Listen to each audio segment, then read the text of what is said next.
Hey everyone, welcome. Mike and Russ will be joining shortly here. So for now, it's just us chickens. Let's see what I got. Cool.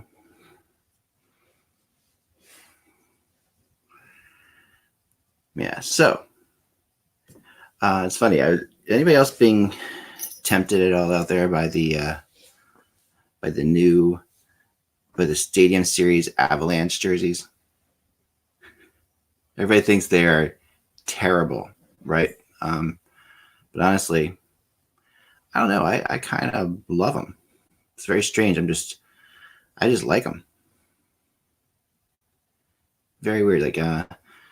So if you're joining us for the first time, you've never really been on the show, seen the show before. We have a chat room that goes on here, and goes on. If you watch this on YouTube, or I guess anywhere, you can see the chat room. It goes on the side here, and we can talk to the people in there right now. If you guys have any questions in the beginning here before we start, I could ask them. I've managed somehow to completely mess up my. Let's see. Hold on. Could make my stuff a little bit bigger. There we go. That's better.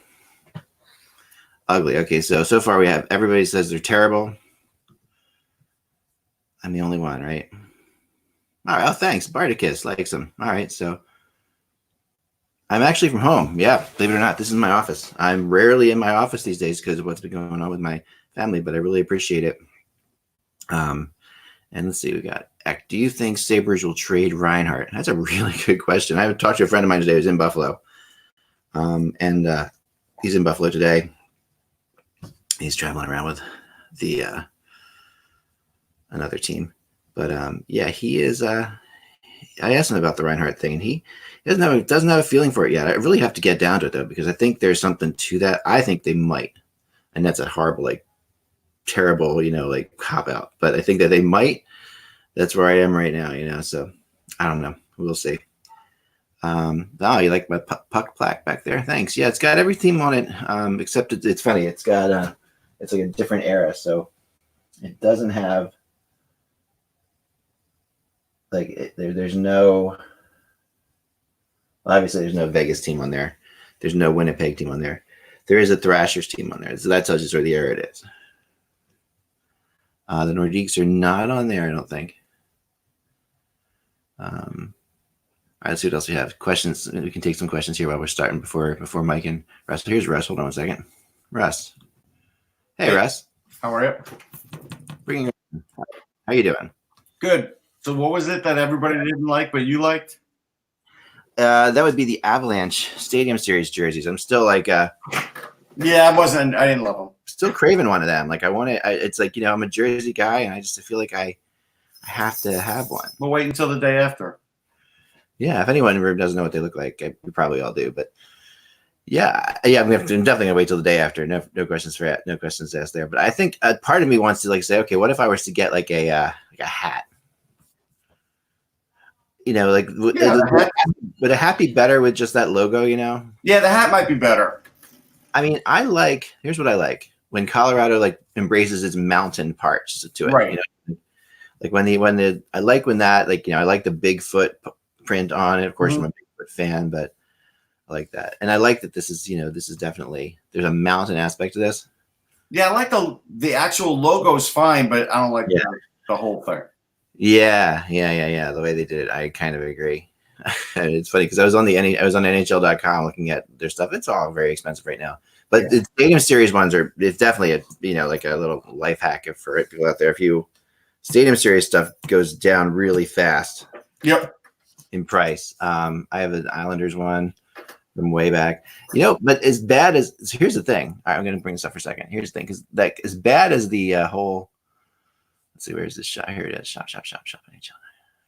As bad as the Avalanche are, I think, and some people hate them. I don't hate them. I really do, honest to God, think the Kings ones are worse. Yeah, I think you're right. I'm going by memory there, but I think you're right about that. Yeah, I'm bringing it up. I'll show you in a second, then we'll get going on the show here. Mike's on location in Toronto right now, so he's trying to find a place fighting somebody. I do have a little pre-show that you'll like. So. Yeah, let's do that. All right, so let's get into it. What do you got going on here? All right, so today of all days, there are two people getting a star on the Hollywood Walk of Fame. Okay. Two that are probably heroes of yours. Oh, all right, go ahead. Sid and Marty Krofft. Yeah, sure, absolutely. HR Puffin stuff. Yeah. Which I loved, even though I was a little kid and it was a show that looked like it was on acid. Wait a second. They are. I don't think they're who I am. Are they the ones who are in? No, because I think Pigman and the Sea Monster, I believe, was no, I hate them. All right. Why would you hate them? They're great puppeteers. I have a real problem. They're not puppeteers. They were. If I remember, I might be forgetting these, remembering these the wrong way. I'm forgetting these right. Is that possible? I might be remembering these the wrong way in that I thought they had like people in like didn't their stuff have like people in kind of mascot type costumes that ran around? No. They had puppets. Puppets. All right. Well, all right. Okay, hold on. I gotta look at that. I'm gonna look this up. All right, then I might be wrong because if they were puppets, of course, we're big puppet people in this house. So, yeah, Peter Krofft, a master puppeteer in his own right, discovered. Yeah, so I guess that was his dad, and Sid had puppeteering talent. It was like a puppeteering family. All right, well that's if they're puppeteers, I'm in. Only this is the one time I have something that you would remotely like, and you shoot it down. No, because I had a real problem with like any kind of like, oh god, the New Zoo Review. Okay, remember that? Yes. Those where they had the mannequin type creatures walking around. Yeah. That always freaked me out as a kid. Okay, I mean I get that. But so if they were sitting, I know I got you, Mike. Here we go. We're gonna bring Mike in. Here's Mike. Hello. Mike. And the quote from them is, "We screwed with every kid's mind." They were great. They were great. All right. Yeah. Okay. I'll give you. Okay. I'm gonna mute myself in between just because of the background noise. But when I'm talking, it's fine. Did Mike, we talk? I was just mentioning that Sid and Marty Krofft are getting a star on the Hollywood Walk of Fame, and somehow Eck may not like them, even though they're puppeteers. Like I don't know where to go with this. All right. Okay. Eck is unpredictable. I'm predictable. I'm completely predictable. I am. My wife says I'm the most predictable person she's ever met. So there you go. I think every wife says that, but anyhow, she just she's sick of me. But no. So yeah, I thought they were the ones who did the big. Who did the New Zoo Review? I don't know. I got to look it up. I don't know. Find out. But that anyway, if they were puppeteers, hats off to any puppeteer out there. I'm a big fan of the puppeteering art. I think it's an incredible thing. My son's a big puppeteer. My son makes puppets. I'm a huge puppeteer. The Muppets are, there you go. No, New Zoo Review was Doug Momery. Totally different people. Okay, all right. Then I'm going to give them. If they were just puppeteers, it's fine. If they were putting people in mascots and having them run around for a show, then I have an issue with it. I don't remember. You're wrong about Sid and Marty Krofft. That's all I can tell you. I will find out more. Okay, thank you. So what else you got? So the other thing Mike was going to bring up, I'll start it. Jim Crane, the owner of the Houston Astros, spoke today about the MLB scandal, and two of the players spoke. To the players, Altuve and Alex Bregman, who used to be two big stars in the league, and they still should be really great players. We'll see how they are now without help. Basically would not give all they did was comment for like a minute and 25 seconds, would not take any questions, and walked away. I had a big problem with that. It's cowardly. And Altuve's was worse because Altuve was like, well, I'm sorry to the fans and Major League Baseball. But how about being sorry to the players that you cheated against and robbed moments from their career? Like, he didn't even seem like he cared. And then I'll let Mike go with what the owner said. Well, it was a mea culpa without doing a mea culpa. Basically, it was like an apology for the situation and not for what they did. Jim Crane, the owner, who I said he's a jackass owner of a jackass organization, who comes out and says, "Oh, I don't think it had an effect on the games," and then 55 seconds later says, "Oh, maybe it had an effect on the games." He contradicted himself, and you know what? The $5 million fine that the Major League Baseball fined this guy is not even enough They've got to reinvestigate the 2019 season. This whole thing with buzzers. All these players, Aroldis Chapman, the Yankees pitcher, came out and said this morning, I don't know whether they use buzzers or not. All I know is, Altuve was sitting on a 2-0 slider when nobody thought he was going to throw a slider. Right. So what does it tell you? And that's the essence. Basically, 300 is a good average. On most days, a guy, odds are hitting a pitch are about 25%. When you know what's coming and you just don't know the location, it's the odds go up probably to about 65%. Yeah, for sure. I was a catcher in my day, man. I mean, that's a massive thing. So the one last thing on this, as far as the Astros is, Major League Baseball apparently, now we don't know if Rob Manfred knew, but apparently teams have been complaining about them for a while now, and it only finally happened recently. And really, I mean, the only reason this whole thing finally happened was because there was a guy at home that put all this together on YouTube, and it really makes Major League Baseball look bad that teams were telling somebody in the office and nothing was done about it. Yeah. Joe Girardi and the Yankees complained about it in 2017, and Major League Baseball said, "Yeah, we'll check into it," and never checked into it. And the guy who Russ is referring to, his name on Twitter is Jomboy, Jomboy. I think this guy should win a Pulitzer Prize because of the investigation that he did on his own, piecing things together, and got Major League Baseball to do this. And I'm telling you right now, not that I'm anxious to see anybody hurt, because I'm not, but Alex Bregman. Guys like Jose Altuve. I'm anxious to get anybody hurt, but I'm not. No. What I'm saying is they are going to get pitched up high and tight under the chin by every friggin' team, and they better get used to it, because it's going to be a daily frickin' occurrence. Yeah. And that's it. All right, Russ. I was right, unfortunately, about these guys. I looked it up a little bit here. So, Sigmund the Sea Monster and many of the other things that they did, I did remember them the proper way, which is not to say did they do Land of the Lost? Land of the Lost? That's what I'm thinking too. And they did, I think. See, they did indeed not do puppets as much as they had people dressed up in giant things. They are the people who brought you Mayor McCheese. But I mean, they created Mayor McCheese. Who cares? I know. I'm just saying. Like, they were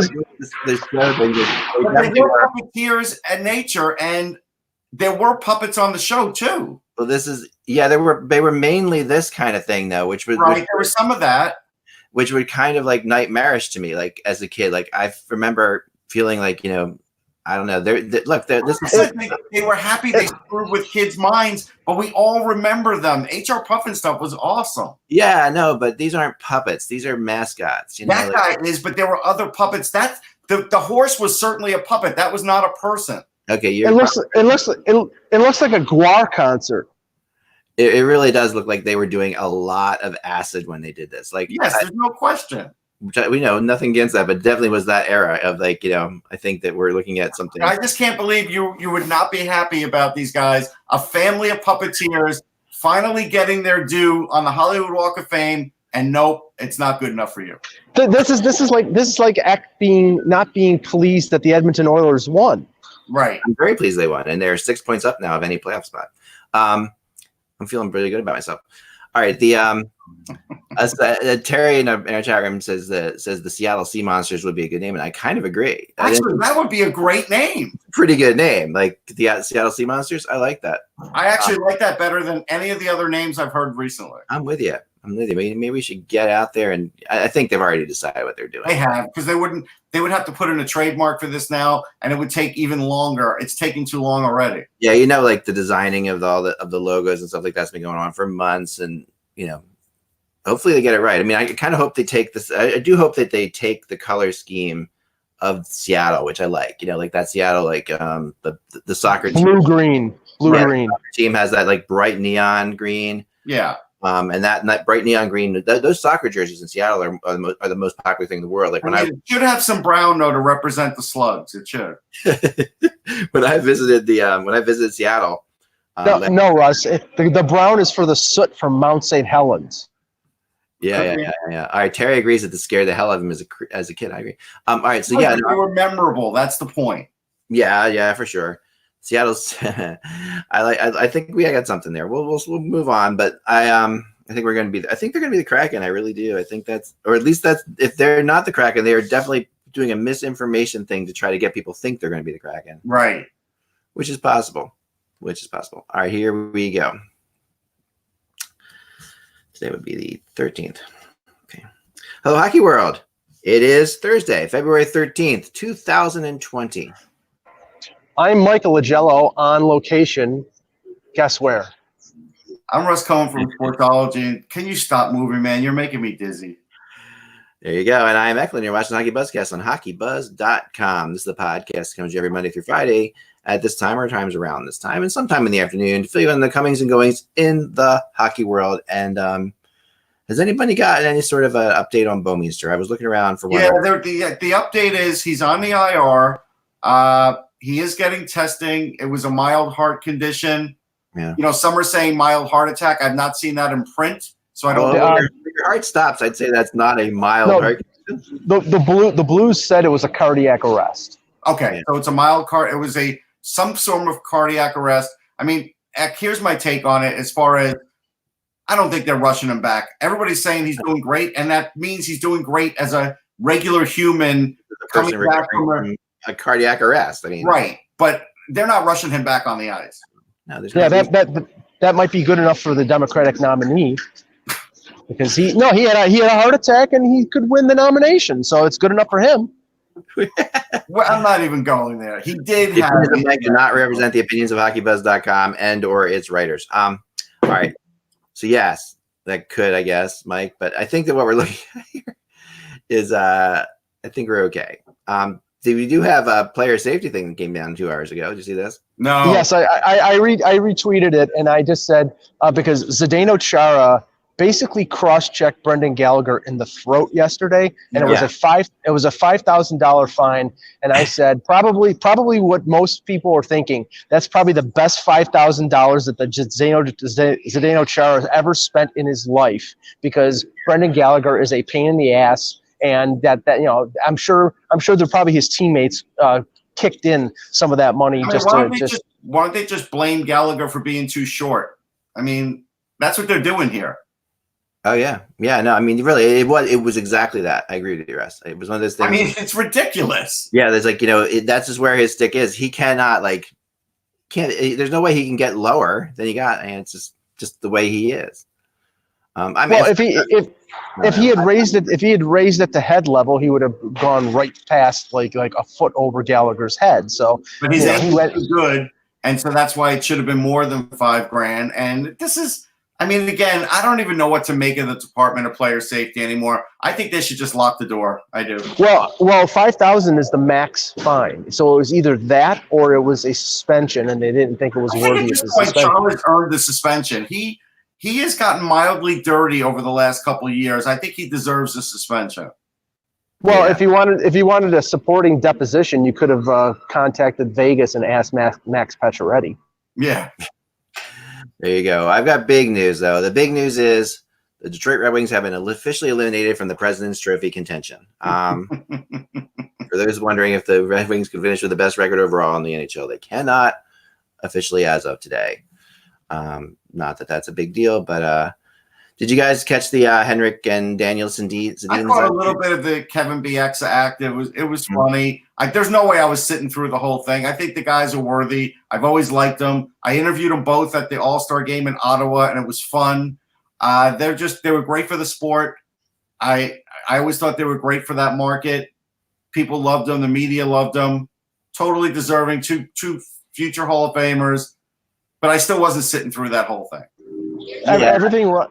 Everything Russ said, except I watched the video of Brad Marchand speed bagging Daniel from the 2011 Stanley Cup Final. It's funny, they still look exactly alike. They look so close. It is so bizarre. It's just like crazy. I thought Vigneault saying he never knew them apart when he was there is just. I mean, the first time I really got a chance to cover them, because we don't see them all that often. But no, we didn't, and that's why the All-Star game, it was weird. They were both out in the locker room at the same time, and I remember taking the picture, and it was a moment. Yeah, I mean, for me, it was the Stanley Cup final versus the Bruins, and seeing practice and all that stuff, and literally being in the locker room and not having any idea like who was who, like just trying my best because they, when they're skating on the ice, you might not see the little numbers on the back of them, and then when they're standing there in their lockers, it should have been nice. Somebody should have shaved their mustache and beard, and something could happen, but they didn't really help us. If you look that much like somebody else, like in the world. I think when you want to discern yourself somehow. Yeah, I would have dyed my hair black or something. Something like I was in something. Well, that's why I grew a beard, because me and Antonio Banderas were always mistaken. Yeah, that makes sense. Mm-hmm. The speech was funny. I mean, obviously he did a good job. I mean, it was like, I was talking about, I guess it was Henrik's candy addiction is funny. Like those kind of things. What it was? It was funny because I was like watching it, and I was, my wife was getting ready for work, and I'm like, oh, you got to watch this. This is pretty funny. And she's like looking at it, and she's like, Yeah, she didn't care. It's hockey funny is what it is. It's right. Like, that's exactly what it is. Everybody's like, oh my God, Kevin Bieksa could like do stand up. No, you could only do stand up in front of a bunch of Canadian fans that love the two guys that are there. That get that particular sense of humor, which is go to the Comedy Store in New York, they're kicking you out. Very ingrained into the hockey mentality. It was like, but it was still cool. I mean, we're coming up on two really crazy anniversaries. The 10th anniversary of the Golden Goal is coming up, and also the 40th anniversary of the Miracle on Ice. And I want to talk to you guys about something I want to do for that. But we'll talk later about that. But yeah, I think we should just have Tom Laidlaw come on the show and we boss him around, so just like the old days. Right. I know it's amazing these things are coming together, and really like the 10th anniversary of for me, Vancouver will always mean the Olympics, because I spent 3 weeks there. And well, let me just add this, because it's got a connection to something that's going on right now. The news that came out this week about the IOC and the IIHF regarding like basically succumbing to most of the things that the NHL is looking for to go to the Olympics includes the use of the video from all the previous Olympics. So we would actually get to see the golden goal. Not that I really want to see Sidney Crosby celebrate. Have you never seen it? I saw it when it happened. I think I've seen it once since, and that's it. No, I mean, you don't see it on an NHL broadcast, but you definitely see it on plenty of Hockey Night in Canada things. I mean, I don't need to see it again. They can't use it. No, but TSN can. Like TSN has the rights. No, it has rights. No, because they have the rights to. They have rights, Mike. They do. They cover the Olympics, so it's their footage. Right. They own that footage. They can use it. They can, but the NHL itself can't use it on any of its promotional stuff. But anybody who covered the Olympics can. So we've seen it in different situations. Now I must have missed it for the last 10 years. Yeah, I just want to choose it. I mean, I was there. It was. Well, you missed that and like Shameless, Mike, but that's okay. I don't know about Shameless. I've watched that. Shameless is good. I like it. JR is not going to be back on NBC, and we haven't really discussed this. We don't. All right, let's discuss it. Here's my take, and I like Jeremy Roenick. I do. Yeah. The problem with Jeremy Roenick is his apology was like not an apology. He acted like a bigger jerk than usual. And he's basically saying, I'm still going to be this jerk. I'm just going to go somewhere else. So he might as well go to Barstool, because that's the only place that he will fit in with that kind of mentality. And honestly, when I heard the news that Spitting Chicklets gave him the option of editing out that comment and he didn't, he basically, he screwed himself. Because that's out there. That's true, and that's ridiculous. I mean, you have a better sense of what you're going to say. Like, okay, you guys are going to let your hair down. You want to say the F word, whatever, on Spitting Chicklets on their podcast. That's great. People like it. I've listened to it. I could go with it or go without it. I really don't have a side on it. But if you're somebody who's making a good coin working for NBC in a position where you have a responsibility, and he ruined himself. Where are we going to see Jeremy Roenick again? Yeah, because I don't think we will. I mean, JR has always been super nice to me, and I've always been kind of torn by him for sure. I do think what Mike said, like if I did something on an interview, and even if I didn't think it was wrong, but somebody came to me and said, we might want to edit this out, that should be a red flag. I mean, you have to be, And good for Barstool to even ask them, because a lot of times they put on It's really good at Barstool because they knew that it was going to be a huge thing. Consider it.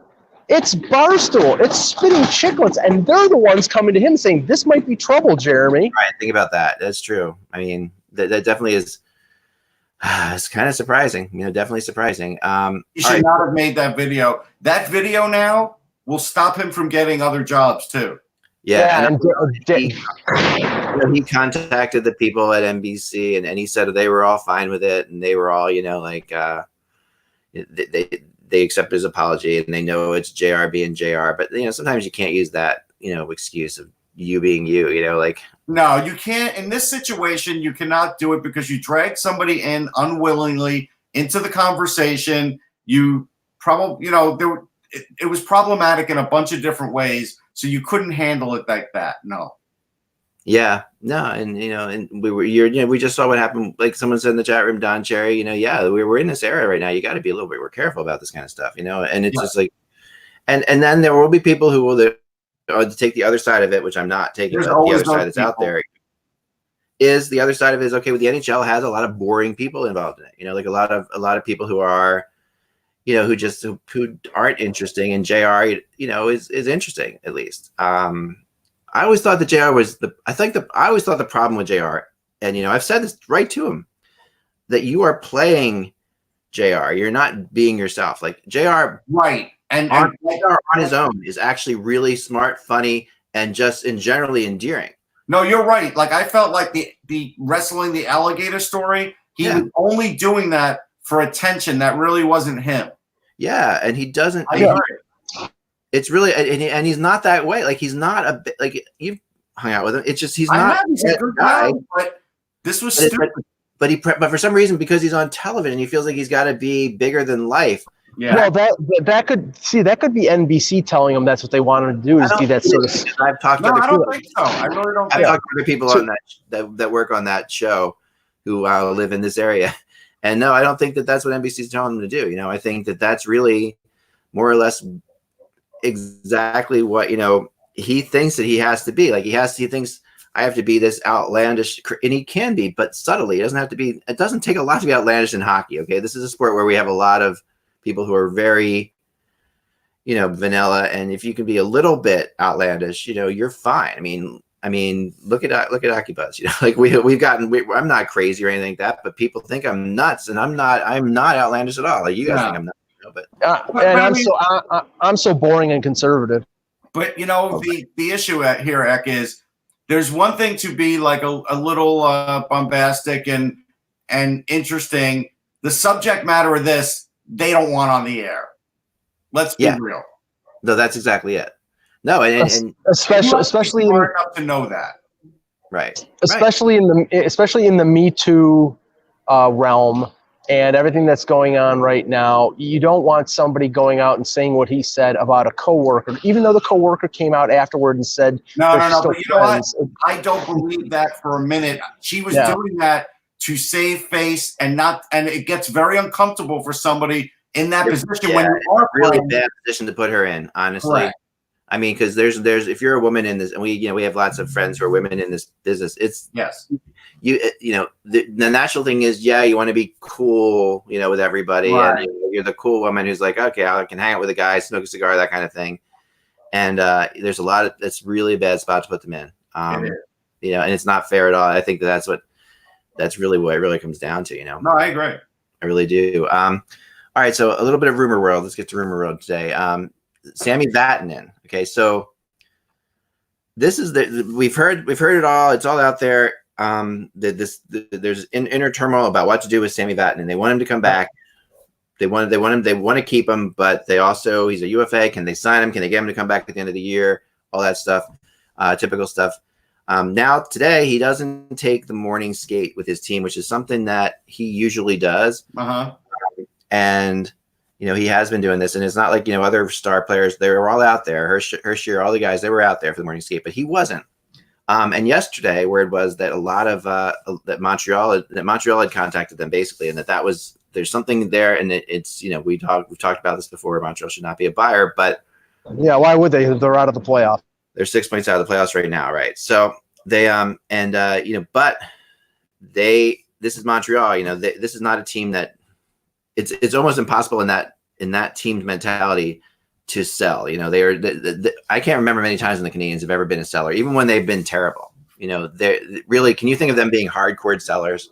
I mean, there were a couple of years ago. They were probably the most I'd ever seen. But I get what you're saying. It's true. When they trade Thomas Buchanan for a second-round pick, that's selling.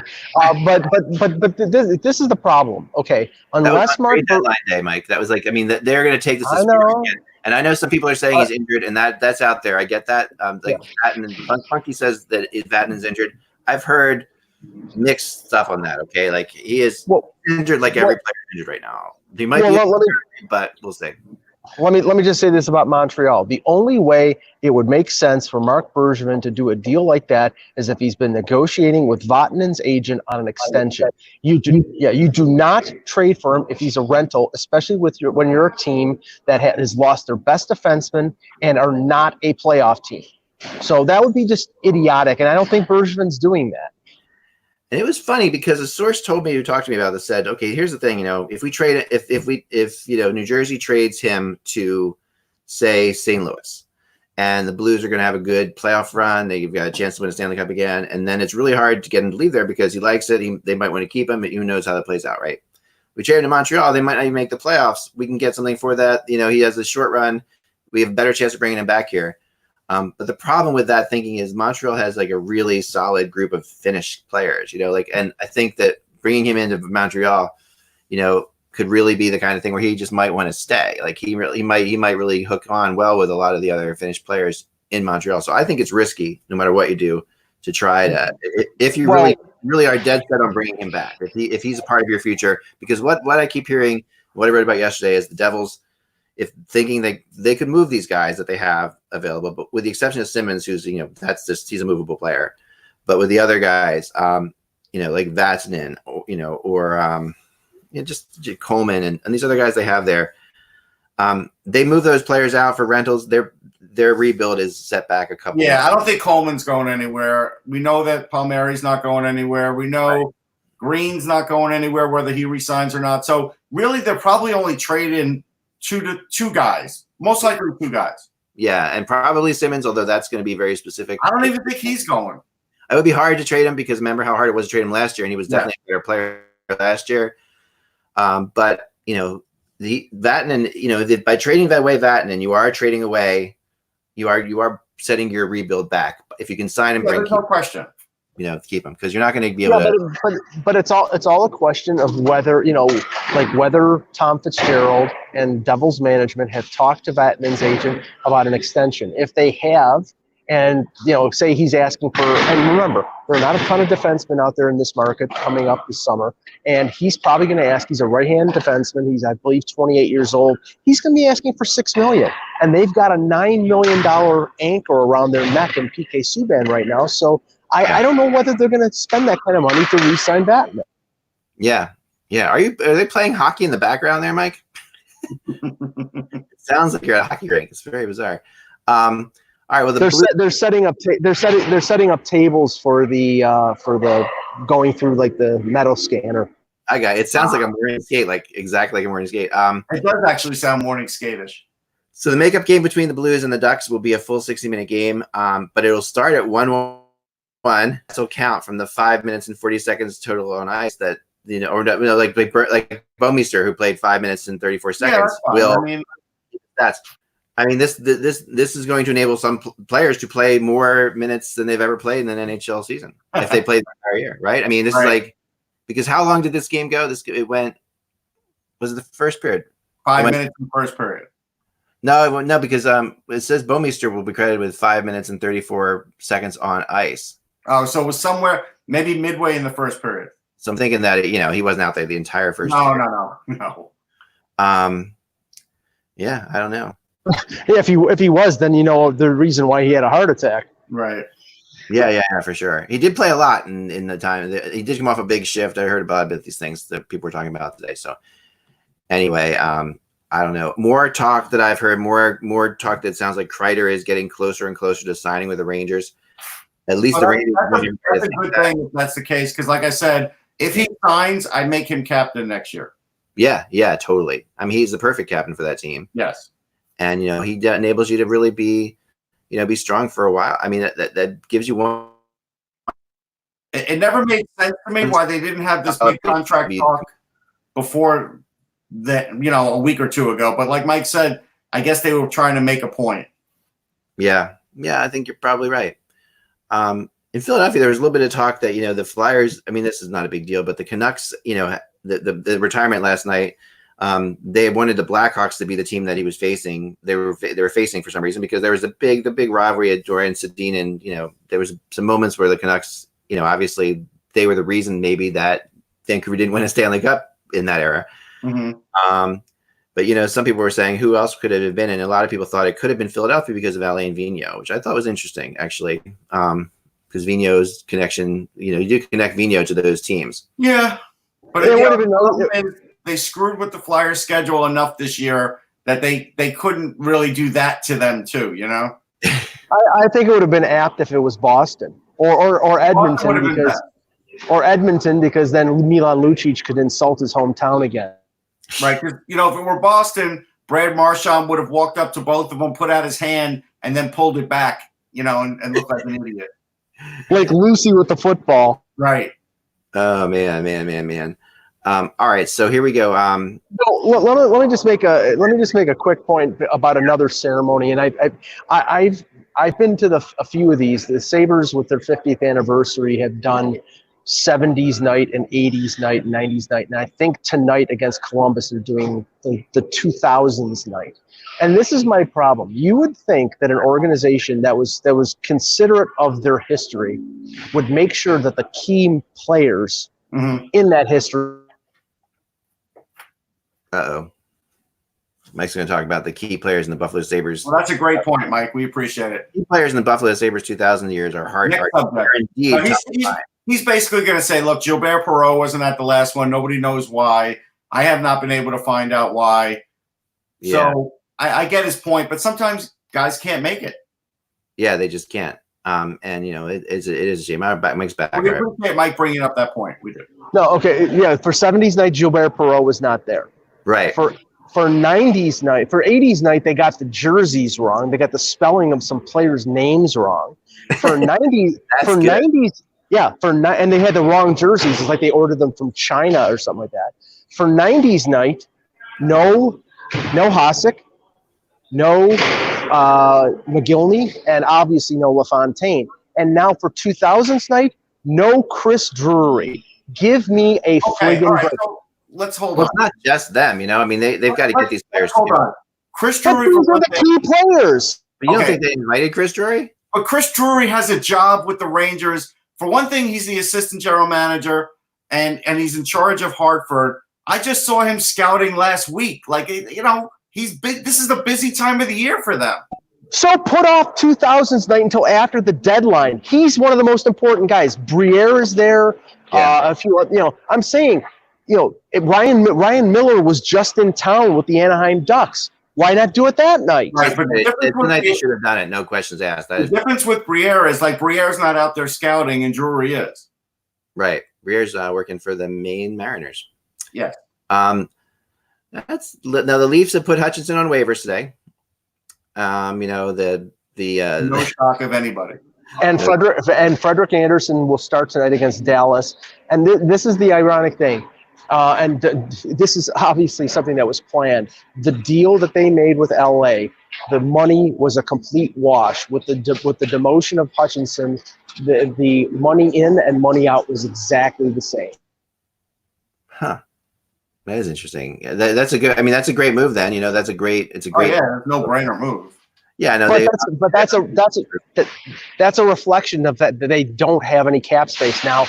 In the next week or so, we're going to find out the medical prognosis or the how long it's going to be before Morgan Riley comes back, and Cody Ceci, they're probably not going to know until after the deadline. But that'll be the determining factor of whether they're going to go out and trade for rentals, because if neither one of those guys, if one of them doesn't come back, they'll have the space to add a rental. If both of them will come back before the end of the regular season, they have no space. Yeah. Well, we know McDavid's not playing tonight for Edmonton against Tampa. That's a no-brainer. Yeah, but neither is Kucherov, Stamkos, and Cirelli. So who's got the horseshoe up their Kulu? I mean, obviously McDavid is great, but Stamkos, Kucherov, and Kucherov, that's a pretty fair battle. That is. I mean, but Vasilevsky could still steal it for him. And McDonough. And McDonough's out too. That's true. Koskinen could steal it for them as well. I mean, anything. The only way he could steal a game is if he had a gun. Heck, yesterday I wanted to let you know that I ripped Kevin Allen because you guys were harsh with me, or he was basically, when I voted for Vasilevsky for the midseason Vezina.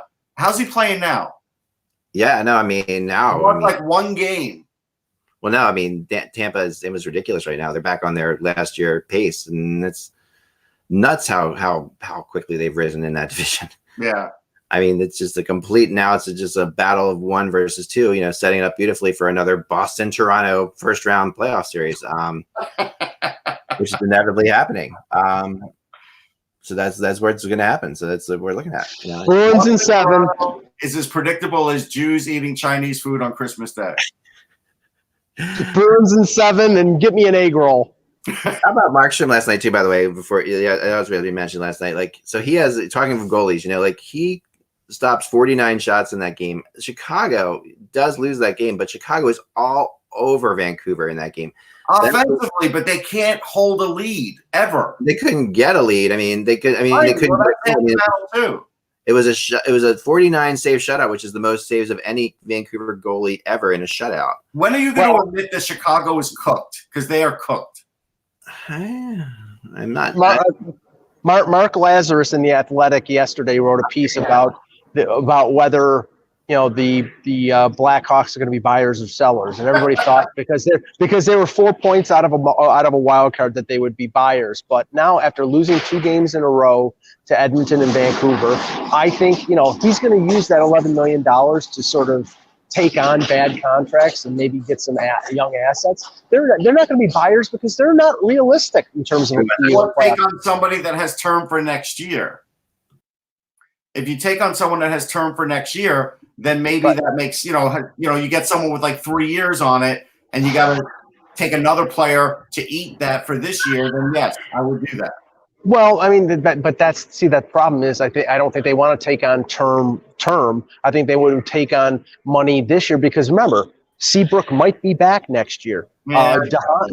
Dahan definitely will be back. So I don't. Here's the thing. I mean, Chicago, kind of like Montreal. There's certain teams that take a lot longer to admit they don't have a chance at the playoffs. But Seabrook is like the guy on the cover of the Operation game. He's literally having all that done this offseason. Oh man, I always lost my. What was the one that was the rubber band? Yeah, the rubber band. I always lost the rubber band in the Operation game. That was hard to keep a hold of. You're right. What was that? It's a simple rubber band too. It's not like I remember borrowing it from my sister's braces, to use in the Operation game. Mike, you're muted, Mike. I don't know why you're muted. We can't hear you. Except Seabrook's nose, it doesn't light up red when somebody touches a metal connector. Right. Game. So a lot of people became doctors because of that game. It's the crazy thing. That Mousetrap. Like Graham had Operation Mousetrap, and then they also had like Bobby Hull hockey, which was rod hockey. But that was the best game you could ever have in that era. Yeah, but was that a drinking game? No, Bobby Hull hockey. No. Yeah, Bobby Hull hockey was like rod hockey, but the players didn't slide up and down. They were on stationary things, and they just spun. But the cool thing that I remember about that I still think the NHL should incorporate into their league now is the dropping of the puck through the scoreboard. Yes.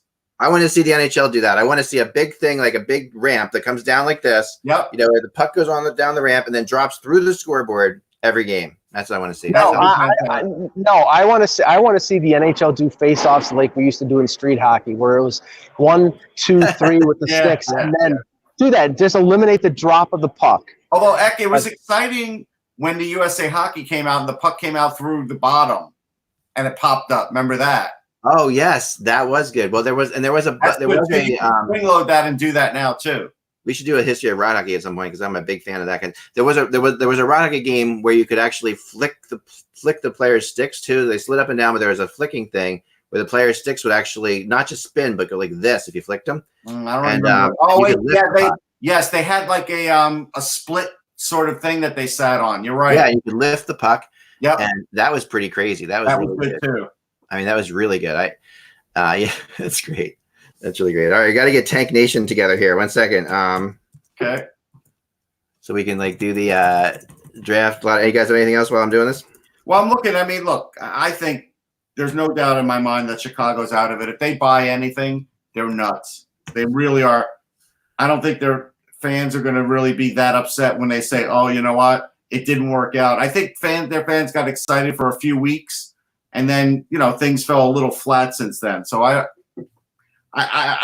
think you have to be realistic. And I don't know if there's going to be a year that they're going to get back in it with the guys they have until they could start moving some salaries. And whatever that's going to be, I don't know.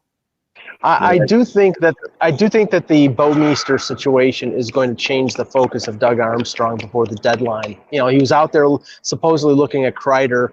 I think they have to look for a defenseman, not somebody who's like a top line guy like a Vatanen, but at least somebody that in case Bouwmeester doesn't come back, they have a veteran seventh defenseman. I mean, it feels like Martinez would be a good fit for them, doesn't it? Maybe. He's won Stanley Cups. He's had history. And he's a left-handed, and he's got another year left in his contract. And I keep saying that, the unsaid secret with St. Louis is I don't think Alex Pietrangelo is going to be on the Blues next year. I think he's going to go free agent because I don't think there's any chance they're going to spend the kind of money that he's looking for. He's looking for probably $8.5 to $9 million, and I cannot see them spending that kind of money on him, even though he's a great defenseman. It's going to be a tough one. It depends how well they do if they win another Stanley Cup, I think he'll stay. Maybe. I mean, it's kind of hard. All right, here we go. We're going to. Here we go. Put it up now. Come on now. Where'd it go? It went away. Here it is. All right. The NHL Draft Lottery Simulator brought to our friends by our friends. I always say Tank Nation at Tankathon. Tankathon.com/NHL. Here we go. And then I have breaking news, actually. All right. We're going to fix this simulator. Here it goes. Lottery Simulator. We have the Anaheim Canucks. Wow. When you said fix, I thought it was going to be the Houston Astros. And Ducks, the Ottawa Senators getting the second pick. That would really hurt. If Ottawa goes second, Sharks fans are going to go ballistic because that's Quentin Byfield, man. That's a hell of a player. Yeah, no question. I mean, Anaheim is like only a 7.5% chance of getting the first overall pick. Hold on, keep that list up. So here's an example of a team who might not make the playoffs, and then you're really down and out pick-wise, even though it's a good first round. It's going to be a very good first round. But like Philly's 21. So they're already in no man's land if they don't make the playoffs. You know what I mean? They're still picking in the 20s. Yeah. Well, this is them making the playoffs here. Oh, yeah, right. Sorry. They're below the line. So, but I don't think that's going to happen, but it could. Yeah. I mean, if they make the playoffs, that's what you're looking at, right? So you're looking at, because they would be one of the, I guess, in wild cards in that spot. But I mean, Carolina would have the 15th and 20th pick, according to this. That would be interesting. Yeah, Carolina, I guess, is the line of demarcation. Yeah, you're right. Yeah, that's and apparently Don Waddell is floating one of those first-round picks for a defenseman because Dougie Hamilton won't be back. He's not getting a defenseman for a first-round pick. I don't think so. The best shot is using Toronto's pick, maybe. All right, so here's the breaking news. All right. And we know Dallas is playing tonight. Jason Robertson got recalled, and Jason Robertson, this kid is a great kid. He's big, he's fast, he's got a great shot. He had 20 goals in 49 games with Texas. Like that, he's somebody that could add offense for that team instantly. And wouldn't shock me if you put him on the power play and you put him with, some veteran players that you could get some goals from him down the stretch. So I'm really interested to see what he does. I'm going to be watching that game. And of course, he's the older brother of Nick Robertson, the Leafs' second-round pick, and he's a Toronto area. They grew up in the Toronto area, so as usual, a Toronto area kid will probably be the key to a victory against the Leafs because they always stand. He's of Asian descent too, and so Dallas needs some offense. It would be good if they could. This would add some offense for them. Yeah, really, their scoring is down, but their team is so good defensively. Sagan hasn't scored in 12 games or something. Yeah, and look at what Pavelski hasn't had like a big year, even though he's affected the Sharks and stuff like that. He hasn't had a huge year. So yeah, I think that there's a lot of different. That's interesting. I do want to mention this too.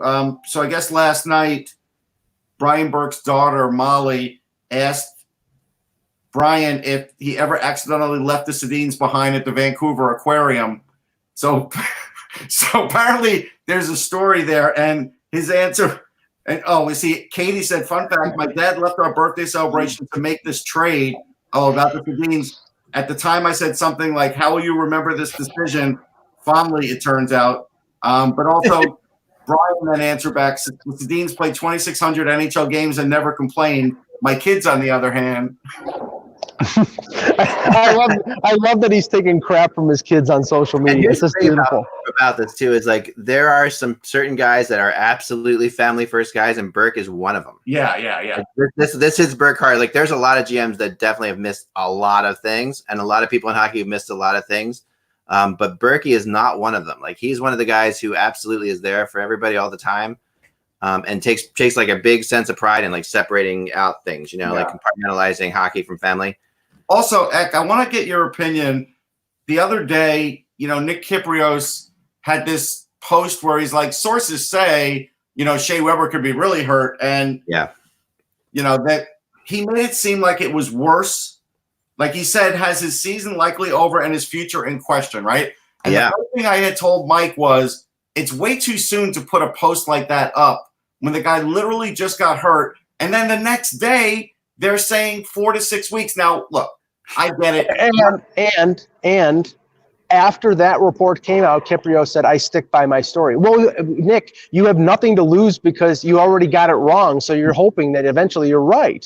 Well, here's the thing. The injury is related to the surgery he had before, right? So that's why he went with that. That's why he went that direction. But you don't know. You're right. You're absolutely right, Russ. That that's a very. If you want to say he could be out for the rest of the season, I'm with you. Very uncool thing to do, and Well, this is the thing.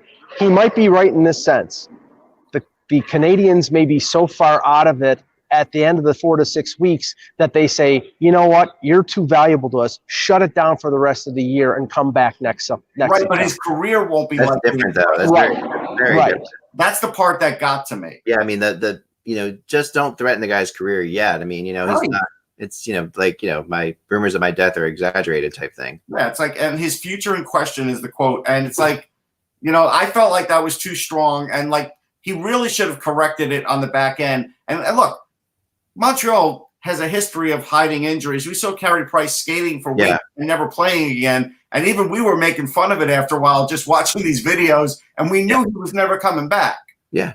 No, that's and I'll tell you something with Shea Weber though. He's a really great, he's a really great guy. One of my guys. And Shea Weber though has never really gotten along that well with the Canadian media. And I don't know that it's an interesting thing. Just because he really was one of those guys who hated the Canadian media for how they treated Nashville. He was really pissed because he's a big guy, big Canadian hockey player, obviously Team Canada guy, Olympic guy, all that stuff. But when he was in Nashville, he's they didn't get any respect from the Canadian media. And I remember I had talked to him about this. So yeah, I'm not surprised that. Now here's another thing I'm noticing for the Canucks, they've got a picture of the captains, right? 1, 2, 3, 4, 5, 7 guys. They had to have had more than 7 captains over the years, right? I don't know. I don't think so. No, that's it. That's everybody. It's everybody, and Luongo is one of them. Yeah, Orland Curtin back, Thomas Gradine. Obviously one of the I think Henrik was the captain, right? That's amazing if that is. It is an amazing thing. I saw that too. I was really taken by that. Yeah, I would swear they would have more than 7, but Yeah, there's not. I mean, not many teams since the '70s have had only 7 captains. Like, yeah, so they came in Oilers 72, right? one. They came in 72. Is that right? I think so. 70. 70, Okay, right? 70. Okay. So okay, it can't be all of them because Pat Quinn was a captain, Okay. Okay. Well, living captains then. living captain. Okay. Living captain. There you go. There you go. All right. That's all the time I have for today, guys. Mike, really enjoy your night there in Toronto. Is who's in town there? Dallas. Oh, sorry, Dallas. Yeah, so I brought up Jason Robertson. You know. Yeah. Sorry, I was just putting in The team that can't score, but of course they'll score against Toronto because Toronto can't play defense. Fun game to watch tonight might be the Philly Florida game because the way that went down, Florida Panthers were really upset with the way they played in Philly this past week. And these two teams are really battling for a spot. Like you're looking at, like they're 2 points apart. They're both on the bubble of the game. That's going to be a good one tonight. I will say this about the Flyers. That last game was another typical road game. Slow start. They go behind 3-0. They make it close. They tie it up with like a minute and change, and then they give up the game winner without an overtime. Like that is typical Flyers. And the post that I just put up this morning is until they break up that leadership group, this is the same thing that's been going on for years now. The slow starts are just, and it's exaggerated itself over the years. Like it's now to the point where, they're better at home. Yes. But and that's just another thing of like, okay, where's the self-motivation, guys? Like, where's like when you go on the road, you don't get that pickup from the crowd, you don't get all the thing. So it just keeps getting bigger and bigger. It used to be all over the place. Now it's exaggerated to the point where, okay, yeah, they're obviously better at home, so they're getting motivation. They go on the road, they don't have the motivation. I mean, and they've won some big road games. I get it, but the average road game is the one that you saw the other night against the Islanders, and that's why they have a losing record on the road, and it's costing them points. Yeah, they just don't have good first periods. I mean, bottom line is, even at home, but they do manage to figure it out, and they're better than they were last year. But that was the biggest thing I was hoping for. They could end up with 98 points and not making it, right? I mean, they can. Yeah. I mean, I was really hoping from Vigneault that you would see a change in the starts of games, and we really haven't. No. It really has not shifted at all, which does point right to, like you said, right to the leadership group. All right, guys, that's all the time for today. This was Just Hockey. We will talk to you tomorrow.